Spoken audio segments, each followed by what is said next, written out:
Mon mari ne s'est pas réveillé ce matin-là. En allant dans la chambre, il était déjà froid. Il a été transporté à l'hôpital mais déclaré mort. Après l'autopsie, le médecin m'a appelé dans une pièce privée. Madame, dans le cerveau de votre mari, nous avons trouvé quelque chose d'incroyable. En voyant l'image, je suis restée sans voix. Puis, tremblante, je me suis levée et j'ai couru vers un certain endroit. Avant de commencer l'histoire, n'oubliez pas de laisser un like et de vous abonner à la chaîne pour voir plus d'histoires comme celle-ci. La famille MC-Laclin vivait dans un quartier pavillonnaire de Westford, dans le Massachusetts. La lumière du soleil d'un matin d'automne pénétrait par la fenêtre de la cuisine, et Claire ressentait la routine familière d'une nouvelle journée qui commençait alors qu'elle préparait le café avec des gestes assurés. « Bonjour, ma chérie. » Thomas apparut dans la cuisine, vêtu de son pyjama, et déposa un léger baiser sur l'épaule de Claire. Ils étaient mariés depuis 10 ans, mais son mari ne manquait jamais cette salutation matinale. Claire se retourna et sourit, posant sa main sur sa joue. « Bonjour. Le café est presque prêt. » Thomas travaillait comme analyste financier dans une entreprise locale. Il était doué pour les chiffres et doté d'un esprit logique, mais il se montrait étonnamment doux avec sa famille. C'était le mari idéal, qui soutenait le travail de bibliothécaire de Claire et participait activement aux tâches ménagères et à l'éducation des enfants. « Bonjour, papa. » Emma descendit les escaliers et serra son père dans ses bras. Leur fille de 12 ans était devenue une magnifique jeune fille aux cheveux bruns comme son père et aux yeux bleus comme sa mère. Depuis son entrée au collège, elle privilégiait souvent le temps passé avec ses amis, mais elle tenait toujours à passer ses matinées en famille. « Bonjour, ma princesse. Fais de ton mieux à l'école aujourd'hui. » Thomas regarda sa fille avec des yeux pleins d'amour. Ensuite, Jake, 9 ans, apparut dans le salon, les yeux encore embrumés de sommeil.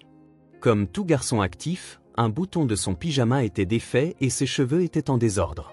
« Jake, coiffe-toi, » dit Claire avec un sourire amusé en lissant les cheveux de son fils. Jake était passionné de football et de baseball. La plus grande joie de Thomas était de faire du sport avec son fils. « J'ai un entraînement de foot aujourd'hui. Tu viendras me voir, papa ? » « Bien sûr, mais je risque d'être un peu en retard. »« J'ai une réunion importante au bureau, » répondit Thomas en tapotant la tête de son fils. Dernièrement, il était de plus en plus occupé par son travail. Être affecté à un nouveau projet était gratifiant, mais le stress qui l'accompagnait augmentait également. Encore une migraine. Claire remarqua les rides entre les sourcils de son mari et lui demanda avec inquiétude. Au cours des dernières semaines, Thomas s'était plaint de maux de tête de plus en plus fréquents. Elle lui avait recommandé de passer des examens à l'hôpital, mais il ne voulait rien entendre, disant « Ce n'est que le stress du travail, tout va bien. Je suis juste un peu fatigué. Je serai complètement requinqué après notre week-end de camping. » Thomas sourit pour apaiser les inquiétudes de sa femme. Le week-end suivant, la famille prévoyait d'aller camper au bord d'un lac dans le New Hampshire.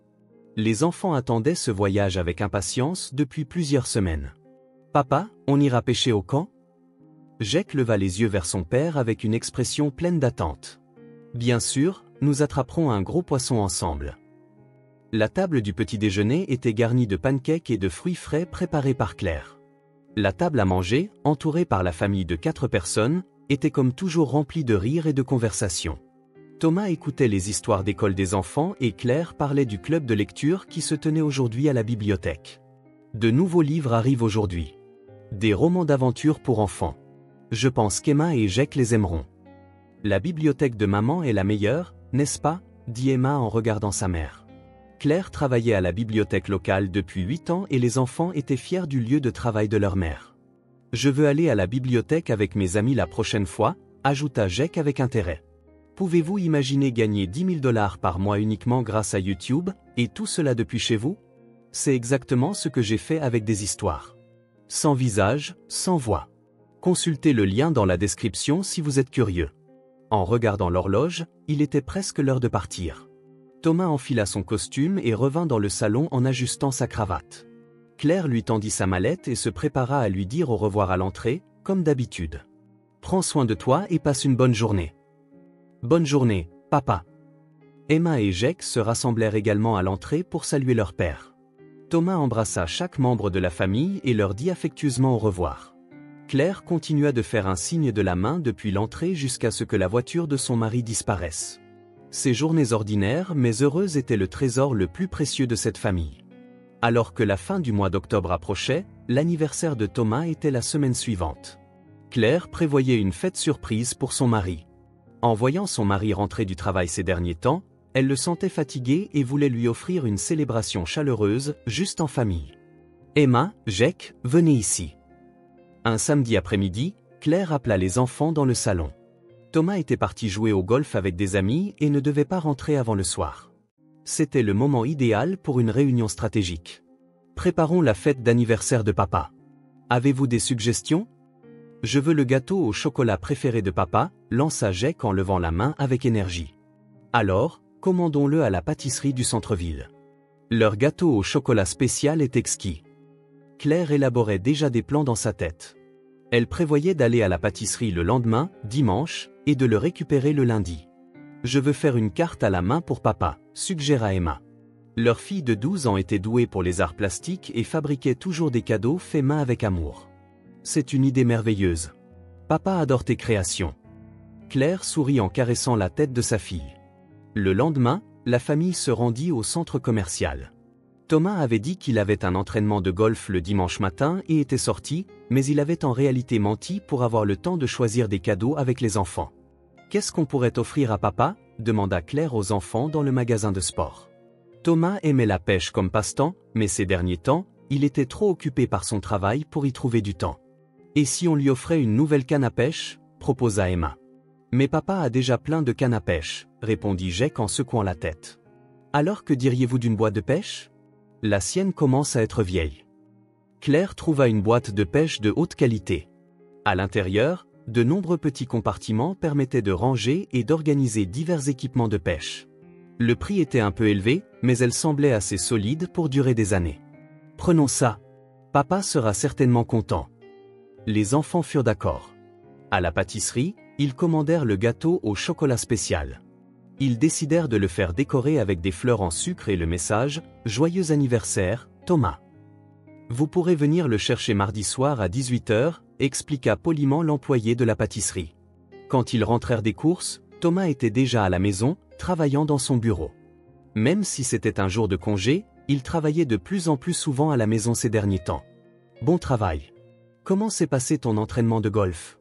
Demanda Claire en observant l'état de son mari. Ça a été, mais j'ai eu un petit mal de tête et j'ai écourté. Thomas répondit en se massant les tempes. Il semblait que la fréquence de ses maux de tête augmentait. Claire s'inquiéta, mais elle n'insista pas pour ne pas stresser son mari. Tu ne devrais pas prendre un médicament? Ça va aller. Ça passera si je me repose un peu. Ce soir-là, après le dîner, Thomas prit une expression inhabituellement sérieuse. Pendant que les enfants regardaient la télévision, il appela Claire dans la cuisine. Claire, je vais peut-être te dire quelque chose d'étrange. Quoi? Claire se sentit un peu mal à l'aise devant l'air grave de son mari. S'il m'arrivait quelque chose, regarde dans le coffre-fort du bureau. Le mot de passe est notre anniversaire de mariage. Thomas, ne dis pas de bêtises, rit Claire en tapotant légèrement le bras de son mari. Ce n'est rien. Je me disais juste, au cas où. Il y a les papiers d'assurance et ce genre de choses. Il ne t'arrivera rien. Nous avons encore une longue vie à parcourir ensemble. Claire serra son mari dans ses bras. Thomas la serra en retour, mais son expression trahissait des émotions complexes, comme s'il voulait dire autre chose. Le mardi soir, Claire quitta le travail plus tôt et se dirigea vers la pâtisserie. Le gâteau au chocolat spécial était encore plus beau que prévu. Les décorations florales étaient délicates, comme une œuvre d'art. C'est magnifique. Je pense que mon mari sera ravi. Quand elle rentra à la maison, Emma avait terminé la carte faite main pour son père. Elle était décorée de dessins de fleurs colorées et portait le message « Au papa le plus merveilleux du monde ». Jake avait préparé un petit cadre photo en bois qu'il avait fabriqué en cours d'art plastique à l'école. Demain, c'est l'anniversaire de papa. Tout le monde est prêt? Oui, c'est parfait. Les enfants étaient excités. Le matin de son anniversaire, Thomas semblait en moins bonne forme que d'habitude. Il mangea à peine son petit déjeuner et commença à se préparer pour le travail après avoir bu une seule gorgée de café. « Est-ce que ça va? Tu as l'air pâle, » dit Claire en regardant son mari avec inquiétude. « Je suis juste un peu fatigué. Je pense rentrer tôt aujourd'hui pour passer du temps avec la famille, » répondit Thomas en essayant de paraître joyeux. « Ne force pas trop. Aujourd'hui est un jour spécial. » Claire embrassa doucement la joue de son mari. Le soir, Thomas rentra tôt comme promis. Lorsqu'il franchit la porte d'entrée, toute la famille l'attendait. « Joyeux anniversaire, papa !» « Surprise !» crièrent Emma et Jake en même temps. Dans la salle à manger, une table magnifiquement décorée était dressée, avec le gâteau au chocolat spécial au centre. « Merci à tous !» Des larmes montèrent aux yeux de Thomas. Il oublia sa fatigue et son stress récent, sincèrement reconnaissant de l'amour de sa famille. C'était l'heure d'ouvrir les cadeaux. D'abord, il lut la carte faite main d'Emma. « Emma, c'est un trésor. Je le garderai toute ma vie. » Ensuite, il regarda le cadre photo de Jake. « Jake, ton cadeau fait main est spécial. Je vais y mettre une photo de famille et l'exposer dans mon bureau. » Enfin, il ouvrit la boîte de pêche que Claire avait choisie. « C'est parfait. J'ai hâte d'aller à la pêche ce week-end. » Le dîner se composait du plat préféré de Thomas, un rôti de bœuf, et des pommes de terre à l'ail spécial de Claire. D'habitude, ils mangeaient sobrement pour leur santé, mais aujourd'hui était un jour spécial. « Papa, on ira pêcher ensemble la prochaine fois », dit Jake avec une expression pleine d'attente. « Bien sûr, allons au lac pendant le long week-end du mois prochain. » C'était le moment de prendre des photos de famille. Claire installa l'appareil photo sur un trépied et utilisa le retardateur pour prendre des photos de tout le monde ensemble. Thomas était entouré de sa famille, un air de bonheur sincère sur le visage. Aujourd'hui a été vraiment le meilleur des anniversaires. Avec vous tous ici, je suis l'homme le plus heureux du monde. Cette nuit-là, Thomas se coucha plus tôt que d'habitude. Son mal de tête s'aggravait, mais il continuait de sourire devant sa famille. « Bonne nuit, mon chéri. » Claire embrassa le front de son mari. Le lendemain matin, Claire se réveilla au son de son réveil. Il était 6h30, comme d'habitude. En regardant à côté d'elle, Thomas semblait toujours profondément endormi. Comme il était fatigué la veille, elle pensa le laisser dormir un peu plus longtemps. Claire sortit doucement du lit et commença à préparer le petit déjeuner pour les enfants. Emma et Jake étaient déjà levés et en train de mettre leurs uniformes. « Papa dort encore ?» demanda Emma en entrant dans la cuisine. « Il était fatigué hier, laissons-le se reposer un peu plus longtemps », répondit Claire en mélangeant la pâte à pancake. Même à 7h30, Thomas ne se levait pas. D'habitude, il se réveillait à 7h et lisait le journal en buvant son café. Claire commença à s'inquiéter un peu. « Emma, Jake, le petit déjeuner est prêt. » Les enfants s'assirent à la table, mais seule la place de leur père était vide. « Je devrais aller réveiller papa ?» suggéra Jake. « Non, j'y vais. Commencez à manger. » Claire monta à l'étage et ouvrit doucement la porte de la chambre. « Thomas, bonjour. Il est déjà 8h. » Aucune réponse. En s'approchant, elle vit son mari allongé sur le dos, l'air de dormir paisiblement. Mais quelque chose était différent. Elle ne pouvait entendre les bruits de respiration réguliers qu'elle entendait d'habitude. « Thomas !» Claire secoua doucement l'épaule de son mari. À cet instant, une terrible réalité la frappa. La peau de Thomas était anormalement froide et pâle. « Thomas !» cria Claire en le secouant violemment. Mais son mari ne répondit pas. Elle toucha son cou avec des mains tremblantes, mais ne sentit aucun pouls. « Maman, qu'est-ce qui se passe ?» La voix d'Emma venait d'en bas. L'esprit confus, Claire pensa qu'elle devait d'abord appeler une ambulance. En passant l'appel, les mains de Claire tremblaient. Lorsqu'elle communiqua l'adresse à l'opérateur, on lui dit qu'une ambulance serait envoyée immédiatement. Claire devait penser aux enfants. Elle ne pouvait pas les laisser voir cette situation. « Emma, Jake, je dois aller à l'hôpital avec papa. Allez chez les Johnson à côté et restez jusqu'à la fin de l'école. » Claire expliqua aux enfants en essayant désespérément de rester calme. « Qu'est-ce qui ne va pas avec papa ?» demanda Jake, anxieux. « Papa ne se sent pas bien. Mais le médecin va le soigner, alors tout va bien. » Claire dut mentir. Elle n'avait pas encore le courage de dire la vérité aux enfants. Le son de la sirène de l'ambulance approchait. Les ambulanciers agirent rapidement et vérifièrent l'état de Thomas. Mais à voir leurs expressions, il était clair qu'il n'y avait aucun espoir. « Nous allons le transporter à l'hôpital, mais s'il vous plaît, préparez-vous au pire », dit l'un des ambulanciers d'une voix douce mais réaliste. Le trajet jusqu'à l'hôpital parut une éternité à Claire. À l'intérieur de l'ambulance, l'équipe médicale tentait une réanimation cardiopulmonaire sur Thomas, mais sans succès. À leur arrivée à l'hôpital général de Westford, Thomas fut immédiatement emmené aux urgences. On dit à Claire d'attendre dans la salle d'attente. En regardant les aiguilles de l'horloge bouger, elle continuait de prier. 1 heure plus tard, un médecin apparut dans la salle d'attente. En voyant son expression, Claire se prépara à la pire des nouvelles. « Êtes-vous Madame Mselakla ? Je suis vraiment désolé, mais votre mari était déjà décédé. Quand il est arrivé, il était déjà trop tard. » Le monde de Claire s'effondra. La force quitta ses genoux et elle s'affaissa sur une chaise. Pourquoi ? Il allait bien hier soir. Nous devons pratiquer une autopsie pour déterminer la cause du décès.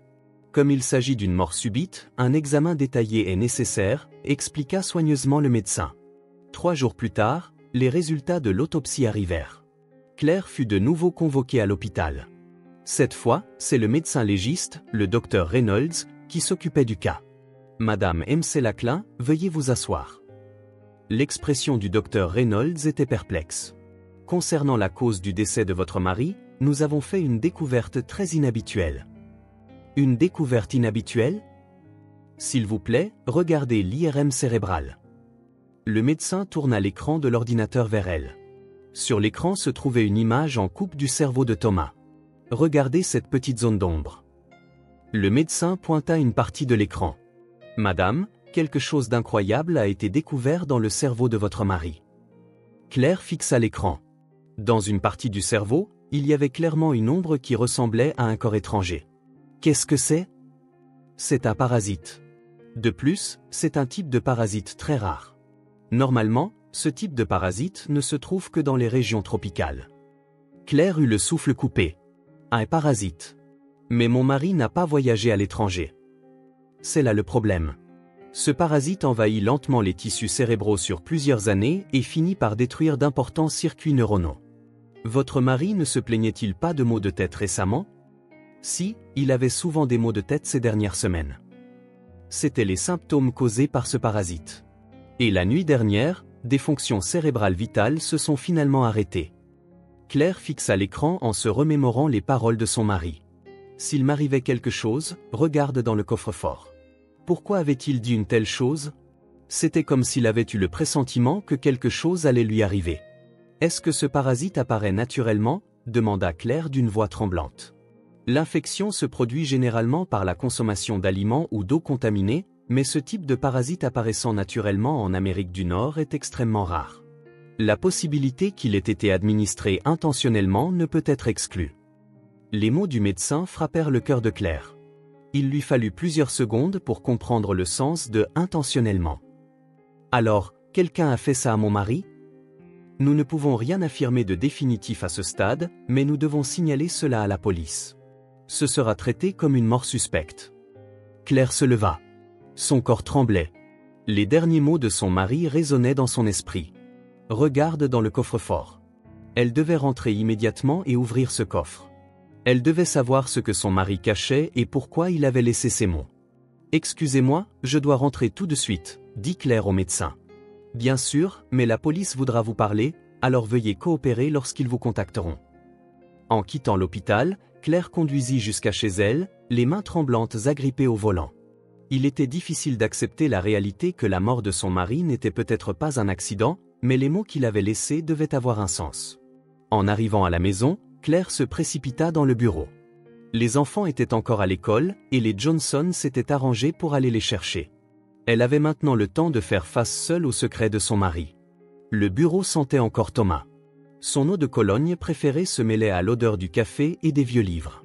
Pendant un instant, Claire eut l'illusion que son mari était toujours là. Le coffre-fort était caché derrière une grande bibliothèque. Thomas avait expliqué auparavant que c'était pour ranger des documents importants. Claire déplaça légèrement la bibliothèque et découvrit le coffre-fort encastré dans le mur. Le mot de passe était leur anniversaire de mariage, avait dit son mari. Claire composa les chiffres avec des doigts tremblants. Un petit son électronique retentit et la lourde porte en métal s'ouvrit. L'intérieur du coffre était plus grand que prévu, divisé en plusieurs compartiments. La première chose qui attira son attention fut une grande quantité d'argent liquide. Des liasses de billets de $100, il semblait y en avoir pour au moins $100 000. Claire ne comprenait pas pourquoi son mari avait caché autant d'argent. Sous l'argent se trouvait une épaisse enveloppe. Sur le dessus, écrit de la main de son mari, pour Claire. « S'il m'arrive quelque chose, s'il te plaît, lis ceci. » Claire prit l'enveloppe et ouvrit la lettre à l'intérieur avec des mains tremblantes. « Ma chère Claire, si tu lis cette lettre, c'est qu'il m'est arrivé quelque chose. Il y a des choses que je t'ai cachées et je le regrette profondément. Cependant, pour vous protéger, toi et les enfants, je devais le supporter seul. Il y a 10 ans, le divorce avec Victoria n'a pas été aussi simple que tu le penses. Elle ne m'a jamais pardonné. Il ne s'agissait pas de la division des biens ou de la garde des enfants. C'était une haine plus personnelle, plus profonde. Le dernier jour de la procédure de divorce, elle m'a dit, même si cela prend 10 ans, je te le ferai regretter. Quand tu trouveras un nouveau bonheur, je te l'enlèverai. À l'époque, j'ai pensé que c'était juste une pique d'adieu. Cependant, après que je t'ai épousé, des choses étranges ont commencé à se produire. D'abord, j'avais parfois des symptômes comme si quelque chose était mélangé à ma nourriture. Maux de tête légers, vertiges, fatigue. Quand j'ai consulté des médecins, ils ont diagnostiqué un stress. Il y a 3 ans, j'ai appris que Victoria travaillait comme chercheuse en médecine tropicale, plus précisément comme spécialiste des parasites. Quand j'ai lu ces articles de recherche, j'ai été horrifié. Elle faisait des recherches sur des parasites spéciaux qui habitent le cerveau. J'ai engagé un détective privé pour enquêter sur son comportement. Il s'est avéré qu'elle apparaissait régulièrement près de notre domicile. On a aussi découvert qu'elle prenait contact avec des employés de cafés et de restaurants que je fréquentais. L'année dernière, j'ai finalement obtenu une preuve décisive. Le détective privé a enregistré le moment où Victoria mélangeait quelque chose dans mon café. C'était une petite capsule contenant probablement des œufs de parasites. Ces données d'enregistrement et la vidéo sont stockées sur une clé USB au fond du coffre. Il y a aussi des cassettes de conversations passées avec elle. Celles-ci devraient servir de preuve s'il m'arrive quelque chose. Tu te demandes peut-être pourquoi je ne suis pas allé à la police. Au début, les preuves étaient insuffisantes. De plus, j'avais peur que la provoquer puisse te nuire, à toi ou aux enfants. Si ce n'était que mon problème, je pensais pouvoir le gérer. Cependant, vu l'aggravation récente de mes maux de tête, il ne me reste peut-être plus de temps. Si tu lis cette lettre, c'est que mes craintes sont devenues réalité. Claire, je t'aime. J'aime Emma et Jack. Les 10 années que j'ai passées avec vous ont été les plus heureuses de ma vie. L'argent dans le coffre est ce que j'ai économisé pour les urgences. S'il te plaît, utilise-le pour ton avenir et celui des enfants. Et s'il te plaît, contacte absolument la police et un avocat. Victoria est une personne dangereuse. Il faut l'arrêter avant qu'elle ne fasse la même chose à d'autres. Je suis vraiment désolé de ne pas avoir pu vous protéger. Mais maintenant, tu connais la vérité. S'il te plaît, bats-toi pour la justice. Je t'aime pour toujours, Thomas. Après avoir lu la lettre, Claire resta immobile un long moment. Il était difficile d'accepter la réalité que son mari avait combattu cette peur seule pendant 10 ans. Elle s'en voulait de ne pas avoir remarqué la souffrance de son mari. En fouillant au fond du coffre, elle trouva en effet une clé USB. Elle trouva également plusieurs petites cassettes et un épais dossier contenant les rapports du détective privé. En ouvrant le dossier, elle vit une photo de Victoria Chambers. C'était une belle femme au début de la quarantaine, mais ses yeux avaient une lueur froide. Selon le rapport, elle faisait des recherches en médecine tropicale à l'école de médecine de l'Université de Boston et était connue comme une spécialiste des parasites cérébraux. Le rapport du détective était détaillé, enregistrant que Victoria avait observé les habitudes de Thomas sur une longue période.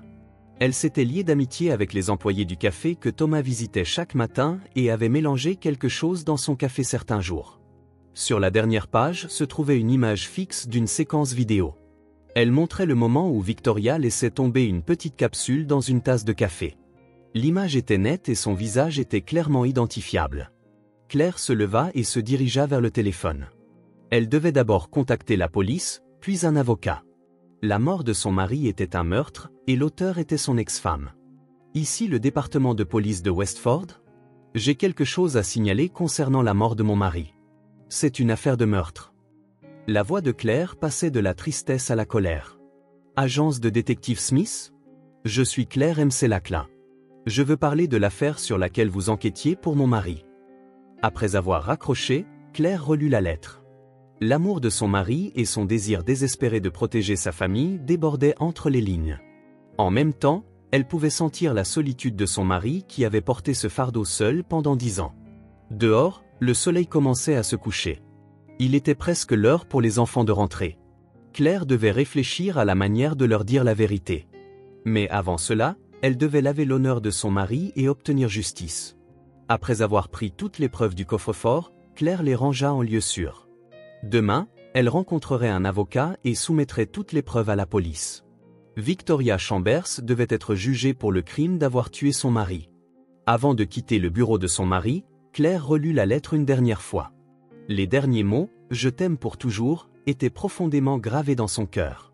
6 mois plus tard, un verdict fut rendu contre Victoria Chambers à la Cour supérieure du Massachusetts. Meurtre au premier degré avec une peine de réclusion à perpétuité sans possibilité de libération conditionnelle, un verdict sévère. Au tribunal, Victoria clama son innocence jusqu'à la fin, mais les preuves laissées par Thomas étaient irréfutables. La séquence vidéo stockée sur la clé USB, les rapports détaillés du détective privé et la correspondance parfaite entre le parasite qu'elle étudiait et celui trouvé dans le cerveau de Thomas devinrent des preuves décisives. Le procureur déclara au tribunal, l'accusé a planifié et exécuté une vengeance vindicative sur 10 ans pour détruire le nouveau bonheur de son ex-mari. C'est un meurtre prémédité et de sang-froid. Claire écouta le verdict depuis la tribune du public. Bien qu'elle se sente soulagée que justice ait été rendue, son mari ne reviendrait jamais.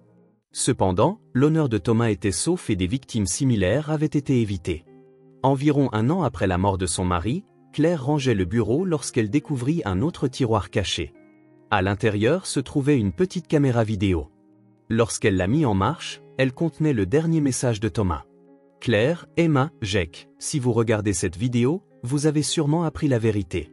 S'il vous plaît, pardonnez-moi de vous avoir gardé des secrets. J'aime ma famille. Les 10 années que j'ai passées avec vous ont été la plus belle période de ma vie. Voir vos sourires chaque matin me donnait la force de vivre. Emma, tu es devenue une femme belle et intelligente. Ta gentillesse et ta force deviendront sûrement une puissance pour changer le monde. Ton père est fier de toi. Jake, ton énergie et ta gaieté étaient le soleil de notre famille. Chaque fois que je voyais ton sourire, mon cœur se réchauffait. S'il te plaît, deviens un homme fort et gentil. Claire, tu as été la lumière de ma vie. Te rencontrer a été ma plus grande chance. Grâce à ton amour, j'ai pu me battre jusqu'au bout. Je suis vraiment désolé de ne pas avoir pu protéger ma famille. Mais votre bonheur est mon plus grand souhait. S'il vous plaît, oubliez-moi et trouvez un nouveau bonheur. Je vous aime. Je vous aime pour toujours. Thomas, dans la vidéo, avait l'air épuisé, mais son expression était remplie d'un amour profond pour sa famille. Claire reçut le dernier cadeau de son mari en versant des larmes. 2 ans plus tard, Claire se trouvait sur la tombe de Thomas avec les enfants. Emma avait eu 14 ans et était devenue une belle jeune fille avec les traits de son père. Jake avait eu 11 ans et était devenu un garçon gentil mais fort, comme son père. « Papa, on fait de notre mieux », dit Emma à la pierre tombale. « Je suis devenue titulaire dans l'équipe de foot. Je m'entraîne en me souvenant de ce que tu m'as appris, papa », continua Jake en plaçant des fleurs fraîches sur la tombe de son père. Claire pensa, la haine détruit les gens, mais l'amour est éternel. Victoria a été piégée par la haine et a ruiné sa propre vie, mais l'amour de Thomas continue de protéger sa famille, même maintenant. Les fonds découverts dans le coffre-fort assurèrent les frais de scolarité des enfants. De plus, l'assurance vie que Thomas avait souscrite fut versée en totalité une fois l'affaire reconnue comme un meurtre. Les soucis financiers avaient disparu, mais plus important encore, il y avait les souvenirs d'amour que son mari avait laissés. Sur le chemin du retour, Claire discuta avec les enfants. « Votre père a pensé à nous jusqu'à la toute fin. »« Oui. Papa était vraiment très famille, » répondit Emma. « Nous voulons devenir des personnes qui chérissent la famille comme papa, » dit Jake. Claire leur prit la main à tous les deux. Son mari était physiquement parti, mais son amour et ses valeurs étaient hérités par les enfants. C'était le véritable lien familial. La haine détruit les gens. L'amour les sauve. Les choix contrastés de Victoria et Thomas illustraient cette vérité. Claire avait maintenant la résolution de mener une nouvelle vie avec ses enfants. Portant dans son cœur l'amour hérité de son mari, elle comprit profondément qu'une vraie famille est celle qui s'aime à travers le temps et continue de se protéger mutuellement.